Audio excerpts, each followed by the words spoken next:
And out of the TICAD 6 summit, away from the bilateral talks from government to government, the private sector had a voice of its own as global leaders that underscored the need for more investments to be championed by the private sector.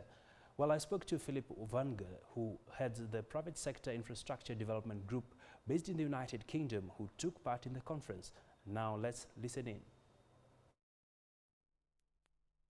So Philippe Valahu from the Private Infrastructure Development Group, and we were set up 13, 14 years ago to try to promote infrastructure in our African or in the African countries.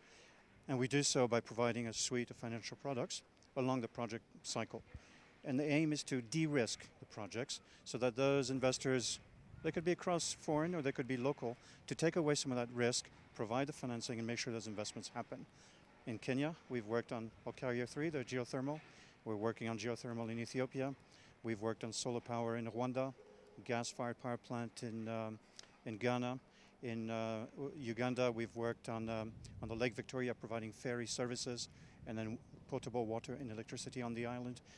All kinds of infrastructure. We're also looking at social infrastructure in Kenya. All right.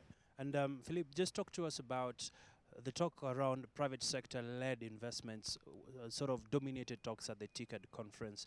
Perhaps, in your view, what makes the private sector sort of play a wait-and-see approach when it comes to these big-ticket kind of projects in Africa? I think there's a realization that governments, whether it's host governments or even we talked a lot about the DFIs, the World Bank, etc., they don't have enough money to finance all the infrastructure needs. You heard this morning the gap of $50 billion, and that doesn't address maintenance of existing infrastructure. So clearly there's a partnership for the public and the private, and I think your president this morning made very clear. Without that partnership, it is not going to happen. So in our own small way, over the last 12 years, our donors, because it's a small donor-funded organization, we've been given $1.2 billion.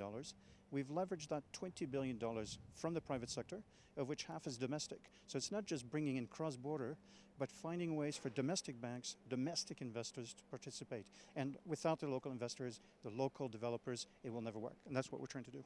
So looking at the outlook for Africa, are we likely to see more private sector or joint ventures between government, private sector and the public really? You're going to see much more private sector and in partnership. I think this afternoon, again, one of the speakers said in the wrap-up session 20 years ago is about lecturing. Today it's about creating partnerships because you have the ability to do it locally. And it's no longer the big projects, it's small projects as well. 5 years ago, everyone smiled at off-grid, mini-grid solutions. If we want to provide power to every person in Africa, it's going to be a mixture of off-grid, mini-grid, and the big power plants. One of the things we're doing is targeting villages through the off-grid solutions. These are small projects, $1 to $5 million, but that's the types of things that we have to do. And one of the other issues around private sector investment has been capacity of absorption and also executing projects at domestic level. Your organization, what does it do when it comes to capacity building and also just seeing companies can be able to match up to the required standards really? So with our resources, we are trying in some countries, for example, to make sure in our dialogue with the government that there's a priority list.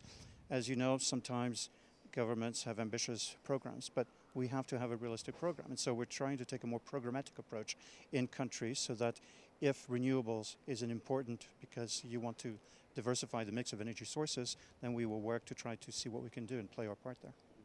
Finally, which areas are you seeing a lot of dollars in terms of private sector-led investments going to go in Africa? It's clear that 10 years ago telecommunications was the story. We helped a lot of those projects. Today telecommunications can do fine on its own. You've got a lot of homegrown industries, those coming from overseas. Today power remains the thing that everybody wants to get into. Independent power projects, for example. And it's needed. If you want to build roads, if you want to have education, if you want to have hospitals, you need the power. So that's not going to go away.